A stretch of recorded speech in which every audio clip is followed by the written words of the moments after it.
Welcome to the NBA Coast to Coast podcast brought to you by thelines.com. Coming to you from the West Coast, Josh Lander, joined by my guy, Nate Weitzer, on the East Coast. And we're looking at 10 games here, Nate, on a Wednesday night slate in the NBA. A couple really fun matchups that we're looking at. In this one, we're taking a look at the Dubs playing host to the Memphis Grizzlies, finishing up their long road trip that they've been on, those Grizz. Also got the Bucks and Nuggets and our player props up for you, so make sure to like and subscribe to that page. Also want you to head to thelines.com. You can check out everything we've got up there for you guys and use our odds finder tool. That's what we've got for you guys to make sure you're getting the best juice back on all those bets you're making on the NBA this season. Nate, let's go ahead and get into this 10-game slate and then talk Grizz and Dubs. Pacers on a back-to-back are +6 in Orlando. The Nets are +5 at the Sixers.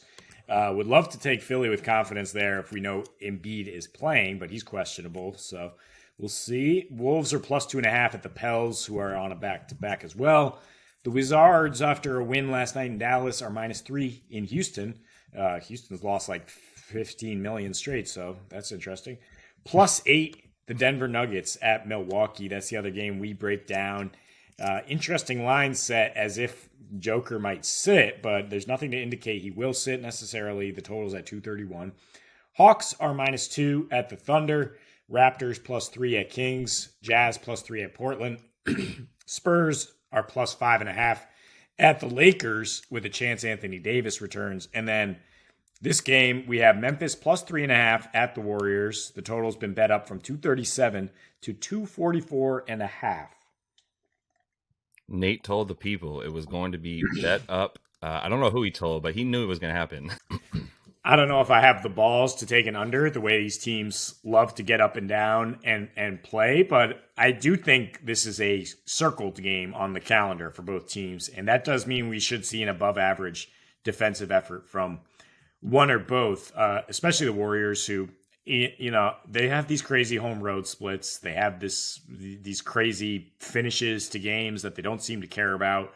I can't even get into the numbers with them. It's just like a feel thing, I think, where they just circle certain games, such as Memphis on Christmas, such as those two Celtics games, and say we're going to use this as a litmus test to see if we are up to our championship medal per usual.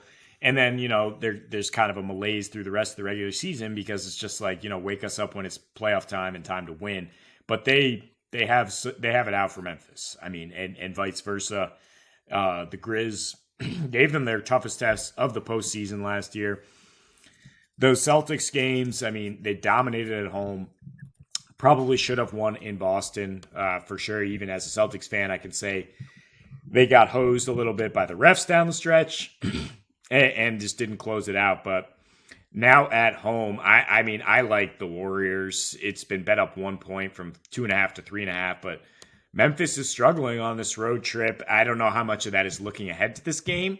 I don't know how much of that is just their you know, front running ways where they won 7 of those 11 at home. They won most of those road games against shorthanded opponents. And once they get out ahead, yeah, they can crush teams. But if it's not going right early, Josh starts forcing it. Jaren Jackson starts taking bad shots, whatever you want to say. Steven Adams is out tonight. He's kind of a stabilizing force on both ends in terms of getting them good shots. I mean, and the Warriors have done a really good job limiting stars recently. I know Jock gave him the business in the playoffs last year, but you look at some of the lines from the best players in the league. When they face the Warriors, I mean, the combination of a good coaching staff and Draymond being much better of a defensive floor general, I think, recently, has allowed them to kind of put the clamps on those guys or give them an inefficient line in some way. So I don't really see Ja dominating this game. Whereas the Warriors, with Steph back, with Poole playing pretty well off the bench, at least offensively, with Clay playing well alongside Steph, I think they just have a lot more. And they fell into that trap against the Nets, but I think they get back to their winning ways at home here and win pretty comfortably.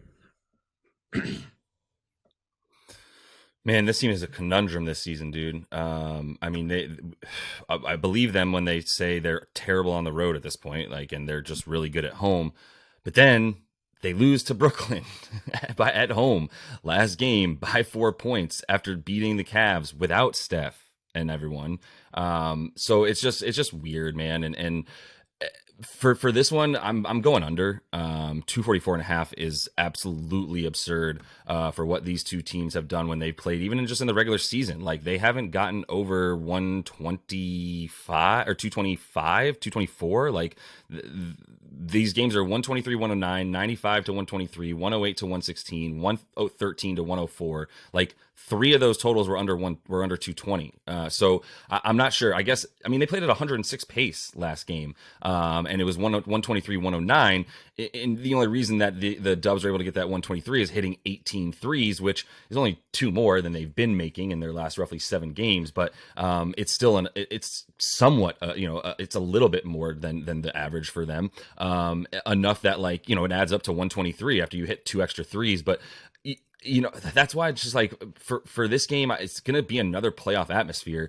The Grizzlies have been playing horrible defense since they started this little road trip that they're on, where they lost 3 in a row to the Lake Show Suns and the Kangs. 105 offensive rating, but that 116.5 defensive rating, allowing 122 points per game. They've been outscored in the fast break, which does not happen. 20-9, that they've been getting up most fast break points at 20 and scoring the 5th fewest at 9, just totally out of their own character. Allowing 16 threes. This is where you get scared of a total, going under on a total, but allowing 16 threes a game, which is the 5th most, and 3 more than their season average, as they're usually much, much better at limiting threes.